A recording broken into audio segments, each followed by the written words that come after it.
our next session, we're going to look into entrepreneurship and ICT innovation in agriculture and digital innovation to overcome agriculture value chain related constraint. You heard how our value chain was quite a key important, and there was brought even during the panel discussion how value chain is key, but also how innovation can actually reshape the value chain. And this session will focus on the link between ICT for agriculture and entrepreneurship to assess the solution that support digital innovation and modern production technologies in agriculture.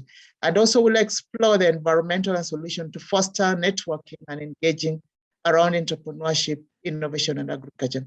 We all agree that after the fourth industrial revolution, smart agriculture now is becoming the key. And the smart agriculture and digital disruption has actually impacted not only in the other sector, but also in agriculture. So our panelists are going to actually bring us up to speed. How has this been able to actually take place? When we talk of smart agriculture, has Kenya been able to actually adapt it? So we'll have Dr. Edwardina Dina from Nacosti Innovation talking to us about the role of policy and agriculture innovation and value chain from Nacosti point of view. We'll have Professor Marwanga, Chairman of the Board, Kenya National Innovation Agency, which is going to actually talk to us what has been done so far. And case study from James Deritu, founder and director of Riari AgriHub, to actually showcase how innovation has worked and transformed the sector. And example from Fred Otieno from CEO Syngenta, how they have been able actually to adapt some of this innovation. And just to bring up to speed our panelists, I'll request that you introduce yourself and tell us something about yourself and your thoughts about innovation. And listening to the previous discussion, how you see this actually impacting on the value chain and showcasing example. The last panelist talked about the silo, a digital silo of SME information, and how digital transformation is critical, and how we can be able to use data to actually elaborate, build what we call a one-stop shop for the SMEs. So I'll start with Professor Marwanga to introduce himself, his organization, and his thoughts about innovation and ICT. Thank you very much, Rosemary. My name is Professor Ruben Marwanga. I'm the chairman of the management board of Kenya National Innovation Agency. This was an agency that was established as a state corporation through the Science, Technology and Innovation STR Act of number 28 of 2013. Kenya is under the Ministry of Education in the State Department of University Education and Research. Our core mandate is to develop and manage the national innovation system. So basically, we have been in the last, the act was passed in 2013. Then I was appointed around 2016, and basically I've been trying to set up the agency. And we are supporting all kinds of innovations, agribusiness, ICT, basically all areas. And we have supported quite a number of innovations in ICT. We have supported innovations that in agribusiness, where actually ICT is used in agribusiness. We have some startups that we have funded in that. So so far in the last like 3 years, we have really basically been supporting commercialization of these startups and also basically trying to help them with capacity, basically to develop capacity. In 2017, 2018, we had about 13 beneficiaries that we have supported. Then in 2018, 2019, about 11 of them. 2019, 2020, about 10, and 2020 to 21, about 10. And this is where actually we provide funds ranging from about 2.5 million to 4.5 million in terms of funding, and then also on capacity development. I think probably I'll stop there so the others can introduce themselves. Thanks. Thank you, Professor Maranga, for actually setting the stage. And now I'll go to Engineer Kaloba, who actually also is representing NACOSTI. And NACOSTI brings in not only an innovation, but also research and innovation aspect of SMEs. And Triple Helix was a key thing which was discussed. Just introduce yourself and tell us how NACOSTI is positioning SME when it comes to research and innovation. Thank you very much. Can you hear me clear? Can you hear me? Yes, we can hear you. Yes, thank you very much for the introduction. Actually, I came into this panel by introduction from Dr. Edwardina Dine, who is from NACOSTI, because we are doing a lot of things in NACOSTI, and she really insisted that I should be on this panel because of certain things that we are doing. But my name is Engineer Charles Kalomba. I'm the Secretary General of the Kenya National Federation of Geocalic Associations. I'm a board director with Micro Small Enterprise Authority in charge of manufacturing. I am the chair of training at the National Industrial Training Authority, which is called NITA. I am doing a lot of things at Jomo Kenyatta University as a consultant. I sit in CAPS on technical committees and various of them to guide on how they can impact on the MSCs who are the Geocalic guys. I have been liaison with the KIPI on innovation to help the MSCs, especially on innovation, documenting and all those things. I did a lot of work with Minister of Agriculture on the issues of agribusiness strategy development. And lastly, I have been also a consultant, one part, with the Kilimo Trust, Uganda. So I'm happy to be on this panel.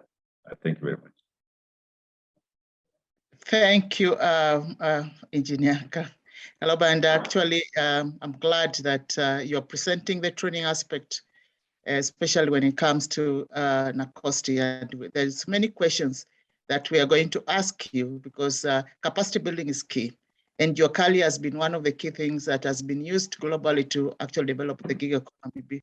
But let me now go to my next panelist, who are going actually, I want to introduce Fred Otieno, CEO Syngenta, who is going to actually explain as a private sector point of view, their impact on SME in the not only in Kenya but in the region. Thank you very much, Rosemary. I hope I'm also audible. Kindly confirm to me that I am. Yes, you are. Yeah, thank you very much. So my name is Fred Otieno. As you have already introduced me, I lead the business for Syngenta in East Africa. And Syngenta, as you have already mentioned or observed, is one of the private sector players within agriculture.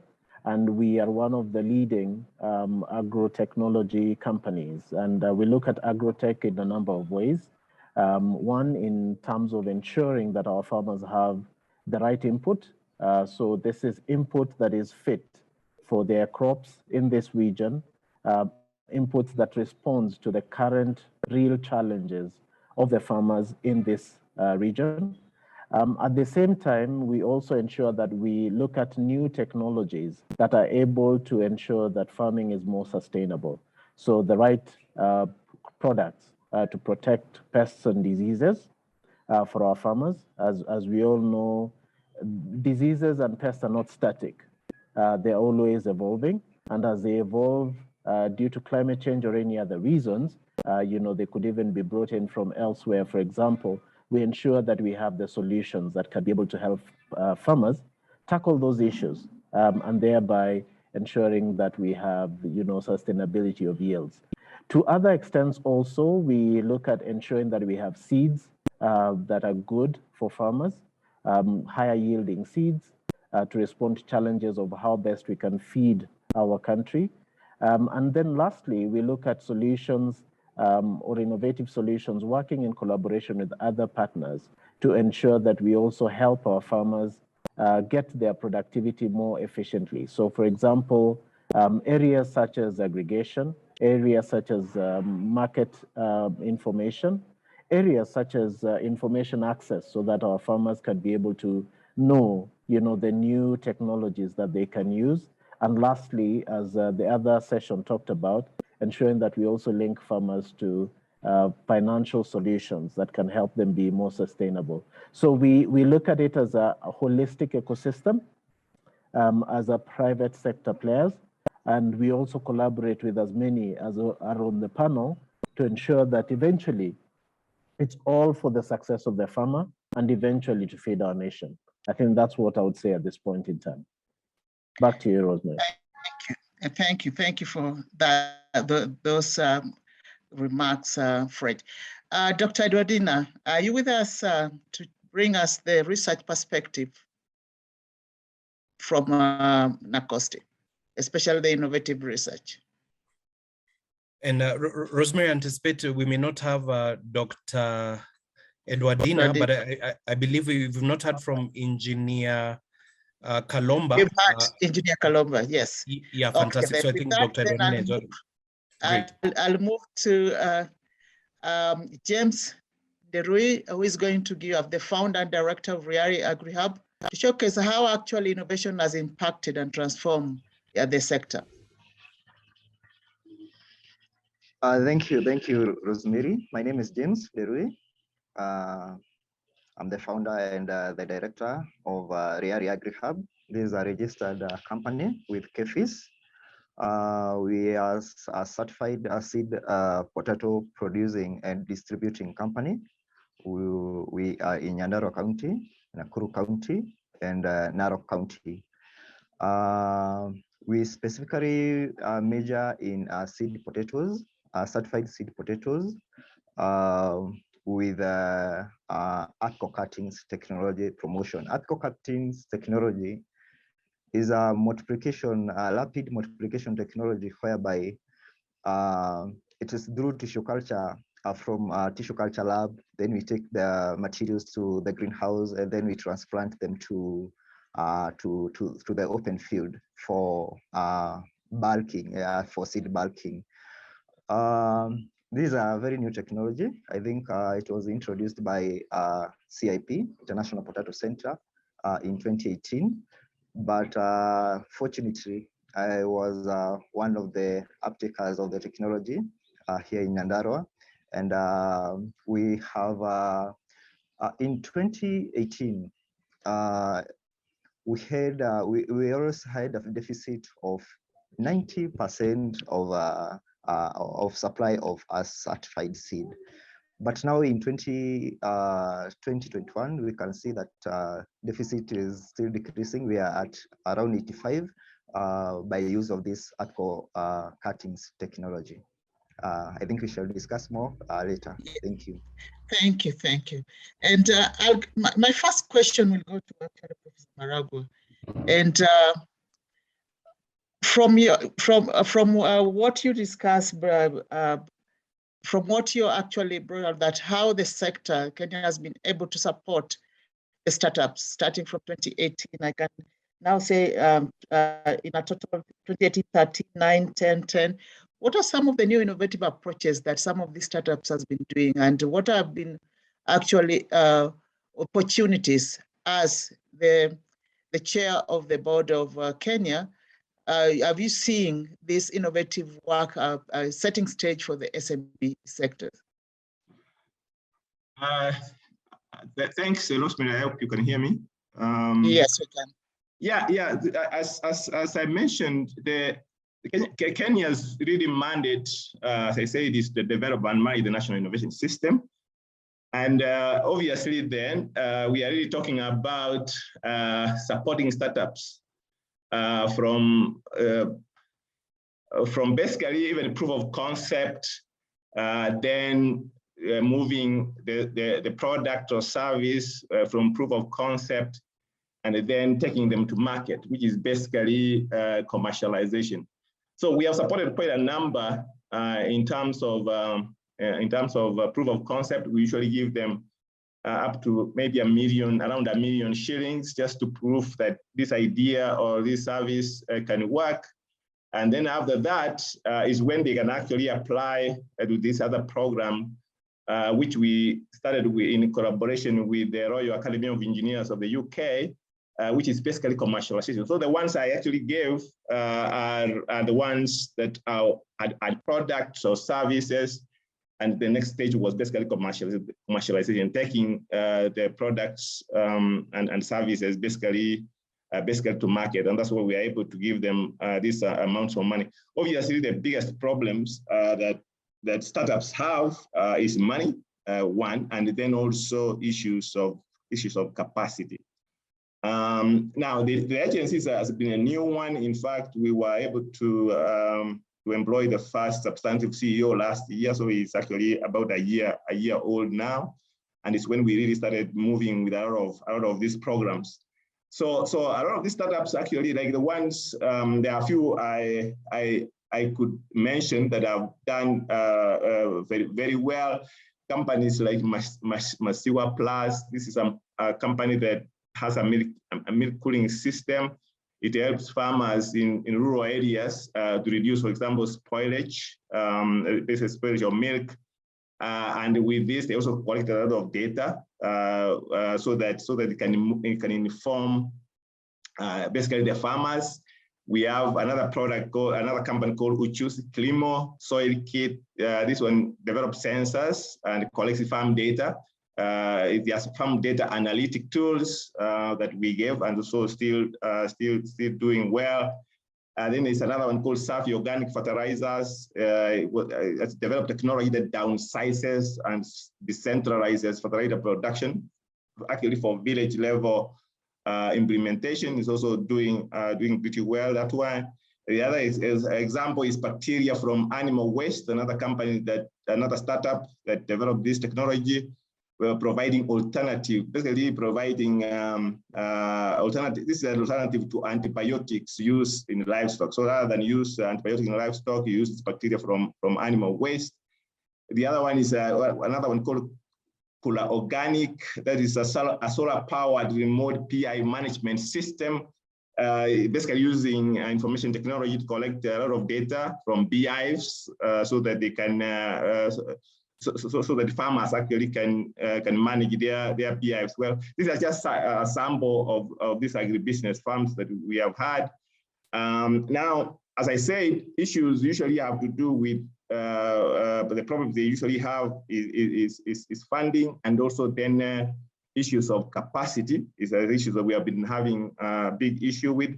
Now, in the current, starting in this year, particularly to address the issue of capacity, we have something called the Kenya National Innovation Academy, which we basically started. It's operational, and this one looks at trying to address the issue of capacity at the institutional level, at operational level, which is basically at the level of managers, department heads, and also innovators and researchers who want to do commercialization. So at the institutional level, basically it's the training CEOs and the top guys in organization to actually champion or be the champions or the leaders in their of innovation in their institutions.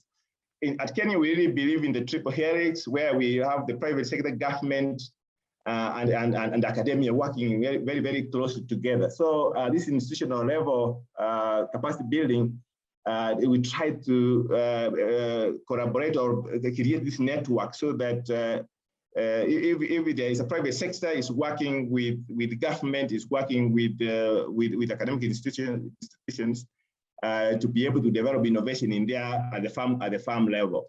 Then at operational level, we will create something called innovation champions. These are the guys, these are people we train in institutions to actually champion innovation activities. And then for innovators and researchers who want to commercialize, basically is taking them through a lot of capacity building on the issues of starting with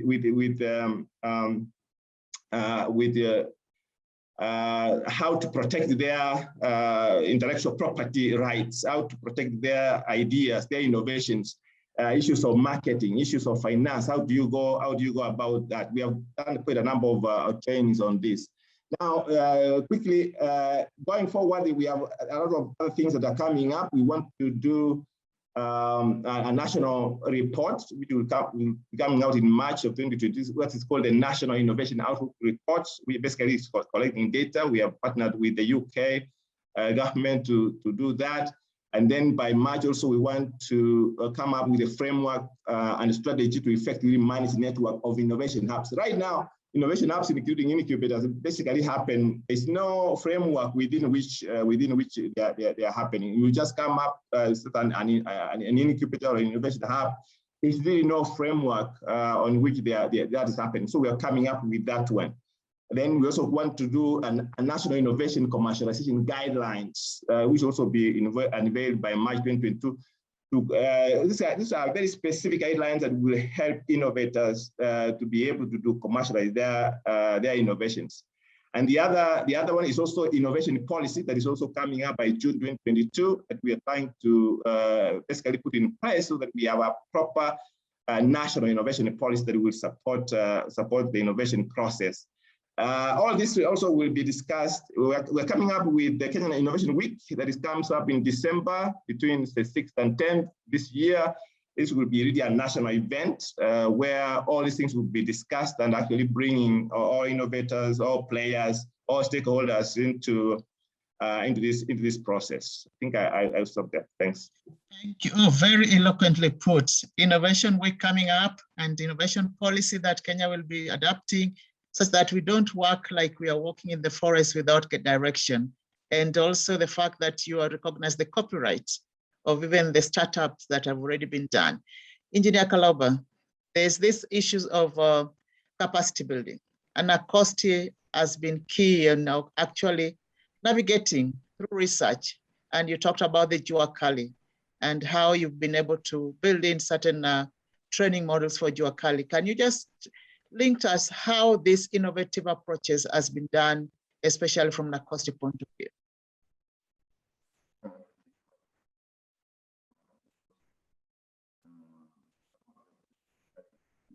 Oh, we can't hear you. I think you are muted. Hello, can you hear me now? Yes, now we can hear you. Yeah. Now you can hear me now. I'm using now the earphones. Yes. So I was saying for a long time, the Jua Kali sector has been working with the Nacosti on many areas. And somebody would be very keen to know when we talk about Jua Kali, what are we talking about? Because the Jua Kali sector was established way back early 50s. And it rose to a recognition by the government of Kenya in 1988 when we got a legal notice from the parliament to recognize the Jua Kali sector as an economic driver. And it was mainstreamed in the Vision 2020 as the forerunner towards Industrialization 2020. When we presented the Vision 2020 to President Kibaki, we established the Vision 2030. And that is the time I was very closely working with the National Economic and Social Council. And we began to mainstream Jua Kali into the economy. And of course, everybody knows very well, when we talk about employment, when we talk about wealth creation, when we talk about GDP enhancement, then we are talking about a sector that really many people have said these people are illiterate. But it may be, yes, the levels of illiteracy are high, but the levels of delivery are also very high. So you find that Nacosti, from that end, because of it's a commission that wants to focus on research. Many times, and I've said it again and again this morning before I started my presentation, that I was last to keep it on innovation for a period of time. I've been a researcher with Kiridi. I've been a consultant with Jomo Kenyatta University, and all this is just focusing on how do we develop the Jua Kali sector. Especially so, I was one of the consultants with the UNIDO, which is at the UN, which makes countries industrialize for a long time. When I was doing a lot of things for COMESA within 20 countries in Africa and a few countries in Asia. So Nacosti picked us from that level, and of course, Jua Kali is in the economy mainstreamed.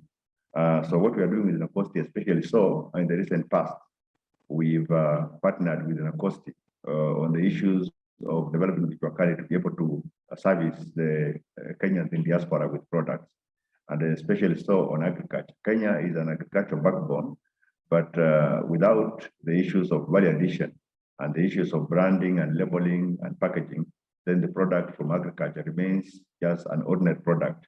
That's why people who eat banana, they are eating banana flour and they're eating banana wine without knowing that those are the products they're eating. So we are coming up with the innovation whereby we need to extract all the banana products from banana.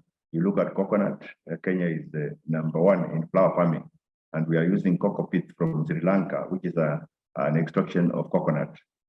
So we're looking at that as a research to make sure that we blow up what is in agriculture value chain into industrial commercialization so that we can have those products. And we say that agriculture is sustainable because we are doing it locally. One of the things that we need to know as a country is that other countries have already done it. I was in Japan and they told me the economy of Japan is called a knowledge economy. They have no raw material. They are just fetching in raw material and they're adding knowledge to the raw material and they're getting what is required all over the world. Now, if you look at what Japan is churning out from Japan to the world, then you see that we can do it if we go the model of what people have done it elsewhere. I went to school in India, and if you look at India, you find India pilipili, this pepper, is a whole engagement. You look at herbal medicine in India, is really engaging the whole world. So one of the things that we are working with the NACOSTI, and just recently we've been funded with the National Research Fund to come up with the COVID mitigation. And the COVID mitigation will really be meshed alongside our indigenous food to diaspora market, indigenous food for production for our own use, and then herbal medicine blended within the arena of indigenous food. So we are working this with the Kenyan Diaspora Alliance, where Dr. Shemo Chodo is the global president, and we are helping really Kenyans in the global arena to make sure that what is coming up from home is what is going into their mouth, and is going to grow their immunity to be able to fight many ailments, including this COVID. So NACOSTI is coming in. We are working with the KEMRI. Of course, in the recent future, you will hear what we are doing, especially on COVID medication. And the NACOSTI is in the center, especially when we talk about research.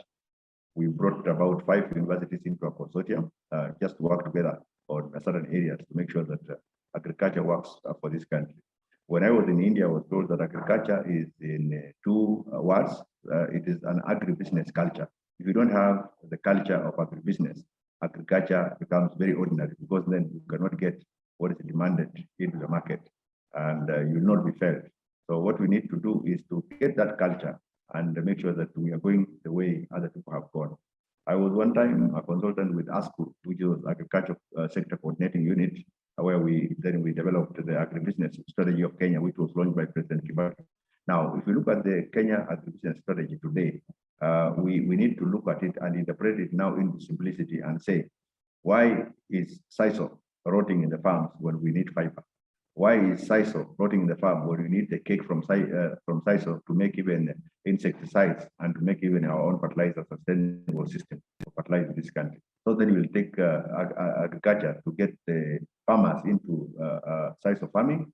And of course, the sisal farming, which is a drought resistant, is a pest resistant crop. We shall then make sure that we are going to do value addition on sisal and get enough fiber for many uses, of course, industrial purposes.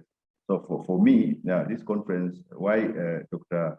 Edwardina introduced me to this conference, she remembered what I'm doing. I'm the chair of the Lake Economic Bloc Cotton Revitalization Agenda, where Professor Nyang'o has really put a lot of interest that we must revive cotton in the Lake Economic Bloc, where 14 counties, most of them, they are on cotton, and we need to make cotton working for this country, so that in the entire value chain of cotton, we do not want to get anything from that region going outside that region to go and create jobs elsewhere. That's the way we normally do in Kenya today. You have seen we make clothes, then we export to international markets, and then the people out there, they use the clothes when they are tattered and they are really worn out. They bring them back to us to come and use them.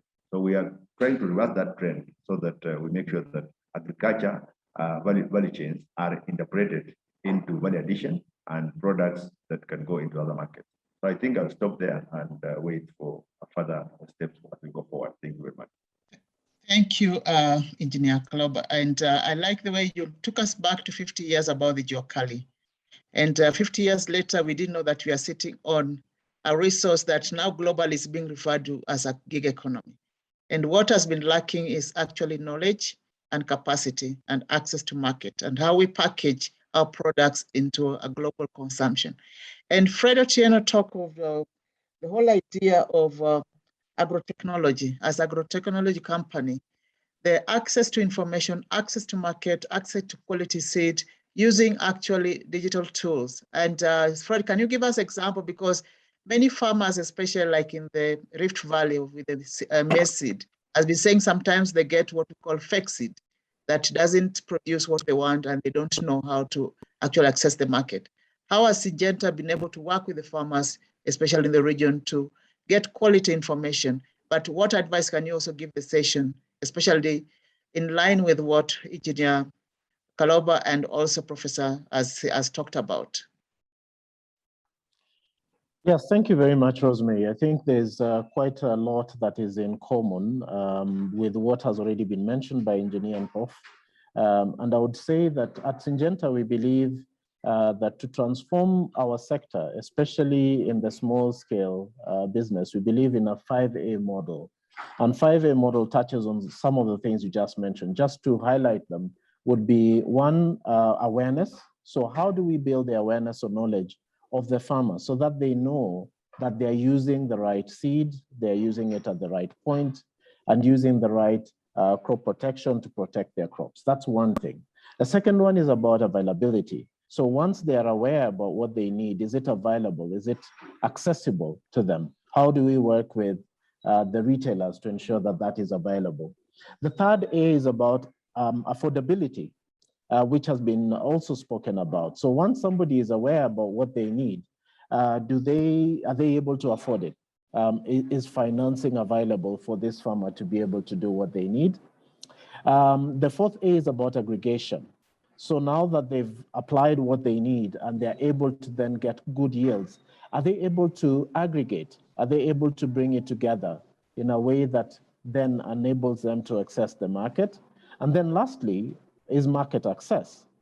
Because unless you have that market, then you're not able to get the right outcomes for the farmer. So what are we doing at Syngenta? Back to the example that you shared. So we're doing a lot in terms of ensuring that we give the farmer the options that he needs for a lot of these things. So first and foremost, in our business, I would say we term ourselves as crop doctors. And in being a crop doctor means that crops also have similar diseases, similar issues as animals would have. So sometimes we tend to think about crops as being without challenges. They do have lots of challenges, and those challenges affect their yields. So we are able to share the right information to the farmer. We have crop programs which are able to tell a farmer for maize, for example, how will you take care of your maize? What are the proposed solutions at every stage, from the time you plant all the way to the time that you harvest? And that information, we use digital technologies to be able to share that. But also importantly, because we know that 80% of our farmers reside in the rural areas where technology might be a bit more challenging to access, we still do a lot of physical trainings. Over the past 5 years, we've had about 400,000 farmers taken through Syngenta training through multiple programs that we have. And we do have people in the field who are able to then sort out the farmer problems, because certain times, just the same way, human beings go to see a doctor, farmers actually bring their problems to the person whom they can get advice from. And our field salespeople are able to do that, to help diagnose the problem and therefore recommend the right solution. Another area that we have been working very hard, as I mentioned, is through a program called Mavuno Zaidi. So Mavuno Zaidi, we've had about 75,000 farmers whom we are working with. I think James mentioned about potato. Potato is one of those value chains that we are working very hard to transform. both in his area, but also in Marakwet, to be able to get these farmers, one, to get financial solutions. So we use digital partners, FISO partners, who are able to then come in and provide financial solutions for these farmers. Hence, they're able to afford the right technology to help them get the most yields, okay? And we've done that through a number of different players.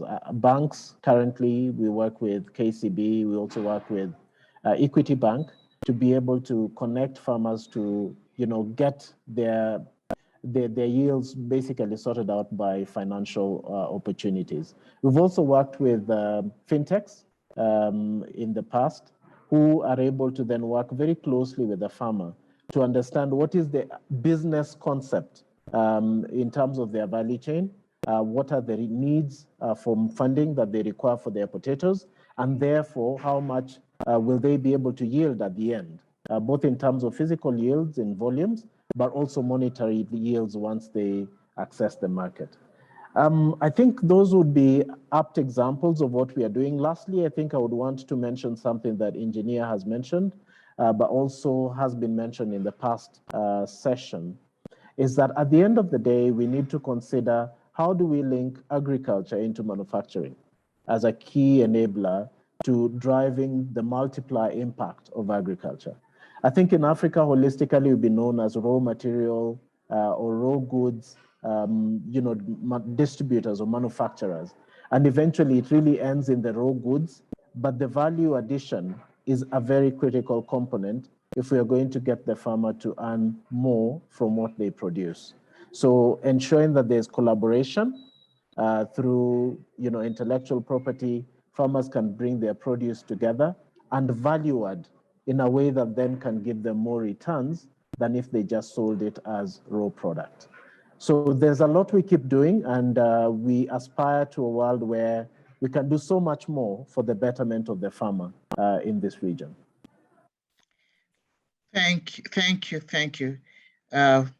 And now I'll go to showcase, having heard what Professor said, what engineers said, and also what Fred has said about, I love the 5A model.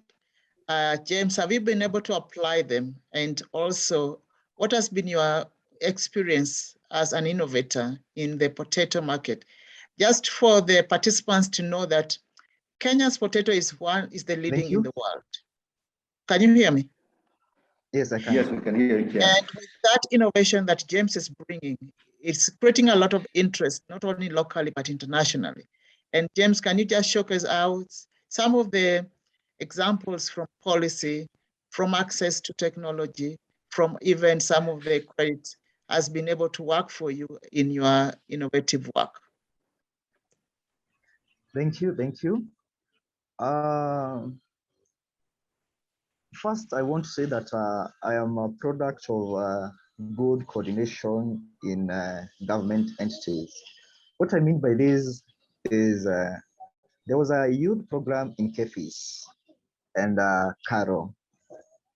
Now I enrolled in this program for youth in agribusiness, whereby Kefis came partnered with Karo to train young farmers on seed multiplication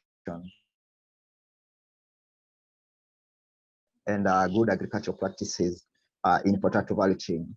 I took the challenge because the problem of availability of certified seed potatoes continues to be a very big challenge among many farmers. For instance, here in Nyandarua, when we started production of seed potatoes, farmers from Nyandarua County used to travel all the way to Meru County, to Kisima Farm, to ADC Molo, that is in Nakuru.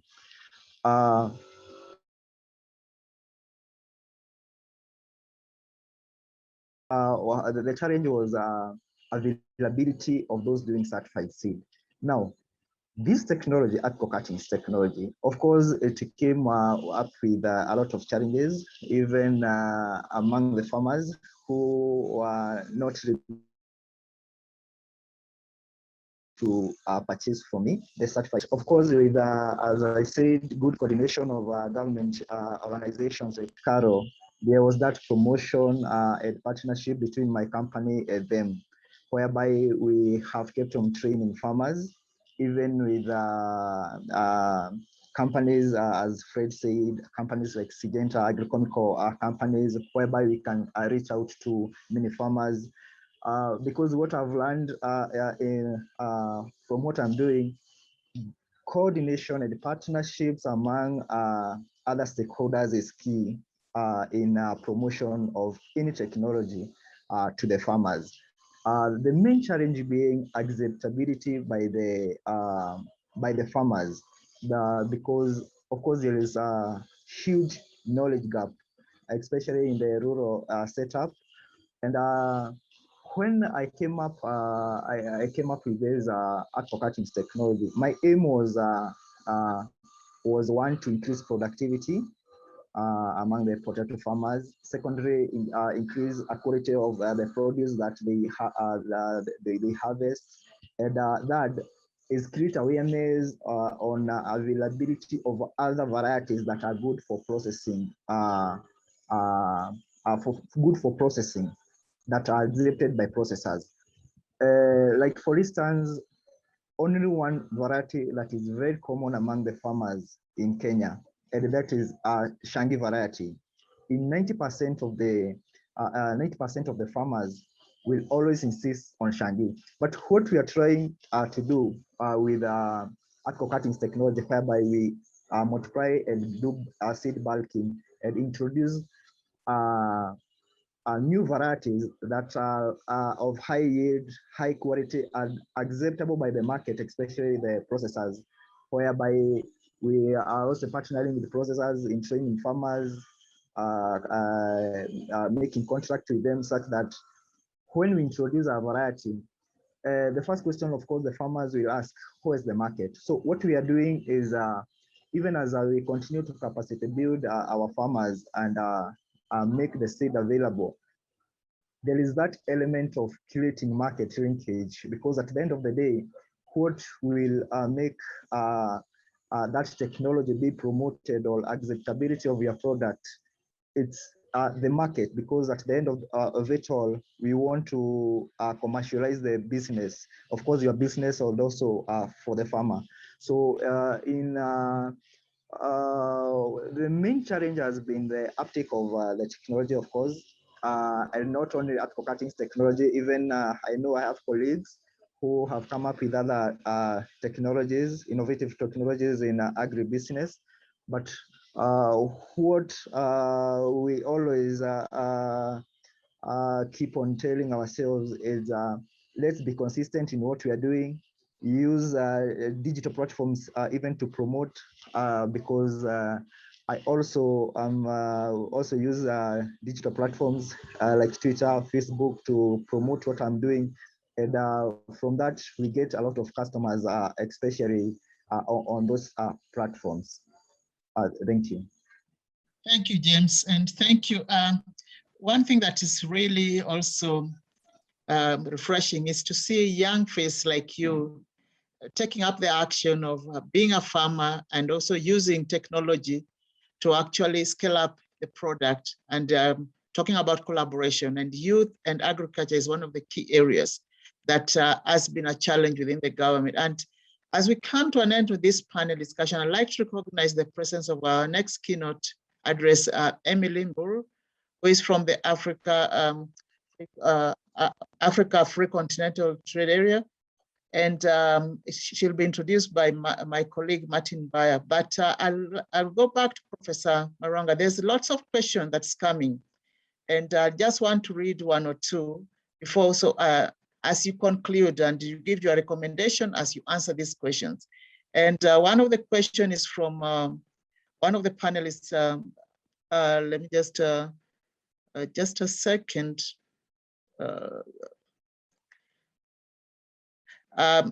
The question, how can SMEs be involved in value addition to KEBS certification acquisition, especially where they need to work in the park in terms of cost, in terms of standardization, mark of simple products like peanuts.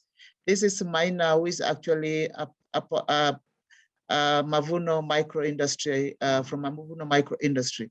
So how can they actually, their involvement in KEBS be made easily available using technology and certification of their products? Because they are required to break down fees like 5,300, then the rest goes to buying standards. And then can the government subsidize the cost in terms of support? The other question was coming from Rose, who would like to actually, some of them would like to have your contact, especially to engage with you after this. But my question and recommendation, and the other one is Professor Pastor Rose Murungi, working with DADA, Stanbic. She's talking about developing SMEs. How can the government develop SMEs as developing SMEs? I'm just trying to look into. Anyway, I'll send the question. But the last question I like as you conclude your remarks. How much did the government put in terms of innovation and resources in this year's budget around SMEs? And how much can we say that the triple helix approach can be able to help leveraging this sector of innovation and technology when it comes to agribusiness? And what kind of support of collaboration, as observed by James, can there be, can be put in place? In South Africa, they put actually one portal whereby research, technology, and stakeholders come together to actually look at the sector and coming up and addressing the challenges and opportunities. How can the government do this as you do your concluding remarks, Professor? Yeah, thank you very much, Rosemary, and thank you very much, panelists and participants. At Kenya National Innovation Agency, as I had mentioned, the mandate is to develop and manage the innovation system, and obviously it basically is really addressing startups so that we can develop startups. They move from startups and then become small and medium enterprises, and hopefully become big corporations. The idea of this of the agency is to remove the early risk, because usually early risk is usually the biggest problem in any startups. So we come in with funding and also with capacity building, so that we can assist these startups, so that they can grow to small scale industries, and then basically eventually scale up. So what we have been doing, as I had mentioned, was first was proof of concept, and then the commercialization aspect. And in terms of funding, we usually have something like about 100 million for all those activities, most of it coming from the National Research Fund, but we are also trying to access other monies from other sponsors and organizations, international organizations. So the government is really putting a lot of effort in this. Obviously, we cannot compare ourselves with the similar agencies like DAPA, the US, that has usually something like $3 billion in terms of budget every year. But I think from where we are, because we are growing also in terms of capacity as an institution to be able to handle whatever money that will come from the government and other sources. So the government is very serious about this, and trying to really, because at the end of the day, really it's through innovations and innovations development that we are going to have the SMEs. That's where they are going to, SMEs are going to come up from startups. So if you don't have startups, you can't have small and medium-sized corporations. The other thing I want to mention is that Kenya is very focused also on digitization of agriculture and agribusiness, because this country is basically, a large part of the economy is based on agribusiness, and we are putting a lot of efforts in digitization and also agribusiness, any startups that are in any of those areas, we will support them. The other thing we are trying to do, we are now devolved. Agriculture actually is a devolved function. I think this is one of the areas that we also need to really talk about, because we can be in Nairobi here talking, but really things should be happening at the county level. So our plan in the next 1, 2, 3 years is also to get decentralized and operationally support innovations, most of them which will be agribusiness startups and small enterprises at the county level. So the issue of I mentioned about capacity building. When we talk about the institutional level and innovation champions, we're also thinking about the county government, supporting county governments in terms of helping the agribusiness to develop at the county level, because a lot of those officials also don't have a very good capacity. So which means that we will have to really look at the various supply chains, whether if it's bananas, if it is groundnuts, if it is rice. I had someone talk about rice. If it's about our vegetables, how do you, in those supply chains, how do you add value along the way? So every additional value along the supply chain, you actually are thinking about creating jobs. So if we can support innovations in addition of the value chain of every crop or produce, we will see that the country will actually start really developing, start helping our farmers to uplift them in terms of income. I think I stopped. Thanks. Thank you, Professor, and very eloquently put. And definitely. And Engineer, just 2 minutes. There's something that. Sorry? As you respond to that, just tell us also how we can create SME to enable Kenya to be a knowledge economy, but also the capacity building that can be able to work.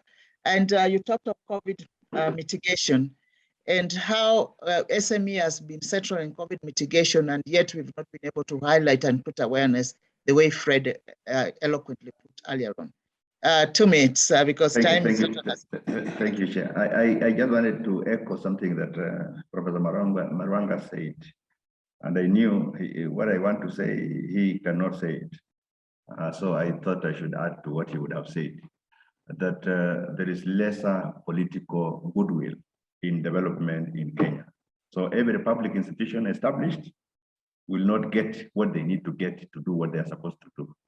And that one is not said by everybody, because then I will tell you why. So the National Economic and Social Council had national economic because of the economic pillar, social because of the social pillar, but it lacked the other one, which is political pillar, as a national council. So the politics of this country has no focus on development. That's why the country is growing very, very slow. And that's why you can see young people complaining they cannot access a standard mark to sell peanut butter. Yet there is groundnuts in the country. There's a technology to process butter, peanut butter, and there is the mouth, both locally and internationally, to eat the peanut butter, and you create wealth for the young people. So I will tell you for free that we have very less political goodwill to support development in this country. What we need to do is look at the policy arena. When Sijenda was talking, back of my mind, I was asking myself a question. When I was growing, my grandmother used to select seed, and she used to preserve seed. And it's not just my grandmother, even your grandmother, and all the grandmothers in this country, they know how to select, they know how to preserve, and they know how to replant, and what they are expecting from the replanting. How much have we taken advantage of in that indigenous knowledge, just to package it and bring it on the platform where the young people will run with it and make sure that it's working for this economy? When my brother from Kilimo Trust was speaking, what was behind him was a bean, which is a soya bean. And that soya bean in Kenya, we are using soya bean milk for baby elephant. When an elephant dies and leaves a baby, we use soya bean to sustain that baby so that it doesn't die, because any other milk will kill it. But people are coming in, tourists are coming in just to touch an elephant, and they're paying very good money. And yet, soya milk in this country, we are importing from other countries to come and feed the baby elephant. So a few things are in a mismatch. So the policy that we are developing is mislocated to support other areas that we don't need to focus on. So if we just bring the knowledge economy that you just echoed, what I said, is to look at in 1970 and up to 1977, if you have a Japanese car, you have no car. If you have a European car or a German car, then you have a car. What did Japan do? They said, every car that is being assembled, every component must be written on it, made in Japan. Then they invited musicians from Africa to go to Japan into the Expo 70 of Japan, and they sang the Expo 70. Baraka Moshe, Mose Morris, name them, you know them, and I know your age, Chair, you know what I'm talking about. When they came back and sang, today, if you have no Japanese car, you have no car. So we need to look at what did they do that we can do so that we can also go where we want to go, including value addition that my colleagues are saying. Value addition is very simple. How do we do value addition? In Kenya, people are still shelling maize. In the name of shelling maize, they are beating maize with sticks. So we need to go a notch higher and say, why don't we come out of beating maize because of aflatoxin and have a small maize sheller? Kitui County is doing a lot of production of green grams. They don't have a threshing machine. How can we then go a notch higher and say we want to make threshing machines locally and even a tall machine that can make for international market? I think I just wanted to echo that, but the issue of political goodwill in development, we need to look at our policy and make sure that we are going to do that policy. When Noreen was talking about CIDCs, constituency industrial development centers, which are flooded in this country in every constituency, where I am coming from, Sarah, we are lacking a fund, a budget to make them to work. We have 3 potato plants, which are supposed to be in Timau, in Yandarua, and 1 banana plant in Kisi, which we are lacking a budget just to make them to work effectively. So I think political goodwill needs to be recasted so that we cannot go into much politics, but we look at the economic pillar of the Vision 2030 and make sure that it is growing. Today, the social pillar diminished. There's no social pillar in this country. No single Kenyan can buy you a soda because they have no money. But the economic pillar is shortening every day. The political pillar is growing every day. So I think I just wanted to echo that so that as we are at this conference, going forward, we need to know what is ailing us. How can we then remove that worm from our skin and grow our skin healthy? Thank you very much. Thank you, Engineer. You've actually set the stage, and I think when we'll do what we call policy briefs, we can say political pillar needs to be actually active in reactivating the SME as an engine of economic growth of this country. Fred, what are some of the connectivities to 1 minute, especially private and public partnership that you actually would like to recommend with your experience with Syngenta, especially having worked with so many farmers in the region and listening to their problems? What are some of the key recommendations can you give us? And James, I'll come back to you shortly because you show us what is it actually is working on the ground. Yes, thank you very much, Rosemary. I think I'll try to give a few closing comments. But before I do that, I think Engineer touched a question about the grandmother and seed preservation. I think the only thing I would observe, which maybe James can elaborate more, is that the vigor of the seed reduces with each generation. And therefore, it is important to infuse new traits or regenerative traits to ensure that the seed remains vigorous and gives the necessary yield. So certain times, using stored seed over time, over many generations also has an impact on yields. And I think that's part of the reason James is looking at some of the new traits that are coming with his seed multiplication process for potato. I think for me, Rosemary, to your question, a lot of collaboration is required. I want to observe that farmers are very innovative, and it shows because if they discover what can make their lives better, simpler, and yield more, they will adopt. The main challenge is because, one, there's information asymmetry. The quality of information available to our farmers for them to adopt technology is quite low, and it is not collaboratively spoken of. And therefore, what you find is that the adoption rates are different. Secondly, information and collaboration around the market. I think most of our markets, the biggest disadvantage is that when everybody is planting, they plant similar crops. That is not a problem. But when they harvest at the same time, and our farmers are not able to manage post-harvest losses. And what does that mean? That the amount of input that a farmer has put, he's not able to get the value worth of the input because the market has a glut. So right now, James would observe that potatoes, most farmers are still getting them at a very low price. And it's because when they harvest and there's a glut in the market, they're not really able to make the money back for the inputs they have used. Therefore, we really need to think about how do we manage post-harvest losses? How do we retain the produce for longer so that when we are off season, we are still able to consume good nutrition from the produce that we made. Last but not least, I think I would just say that forums like this are very important so that we can continue to collaborate. Collaboration basically will bring the right information to the farmer as quickly as possible to leverage on our strengths and continue partnering with the other like-minded people to make a difference for the farmer. So I think that is most important and one of the things that will truly eventually transform the space for agriculture. When agriculture does well, then engineer, Kalomba will have more work to get all these young people who are doing threshers and machining for farmers to do even more because productivity has increased. So when we improve productivity in agriculture, it will improve the whole economy because everybody else has a part to play. Thank you very much, Rosemary.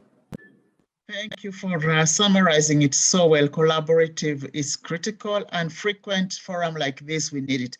James, from your young perspective and young people who are actually the future, who are, holder of this country, what's your last recommendation and comments to the participants and also to the leaders who are with us here today? Thank you, Rosemary. My last remarks will be, since agriculture is a devolved unit right now, investing in incubation hubs or incubation model whereby more youth in agribusiness can be trained, can be mentored, can be financed either by the banks or the donors. It's very critical. For example, I'm also I also benefited from KCIC, a project that is funded by European Union, whereby we were trained, we were mentored, and later we were financed. I remember the training that takes around 6 months to 9 months. It was so important to my business in terms of financial capacity building, book recording, good agricultural practices. You start viewing your operations or your young company like a big company. So I would recommend that appeal, even as the engineer has said, the other panelists, that investing in youth in agribusiness, especially at the country level, it's so essential. Thank you, Rosemary. Thank you. And with that, I'd like to end this important session. I've seen people are asking if we'll share the recording for this session. Definitely we'll share with you. And Professor Marago, everyone is asking for your contact. They want a more actually engagement with you. Engineer Mukaloba, everyone also is asking how could they get in touch. Fred, everyone, and James. So we'll share your contact with those who have asked and also make sure that we actually come back. Welcome, Martin, and to our next session. Thank you, and thank you for listening.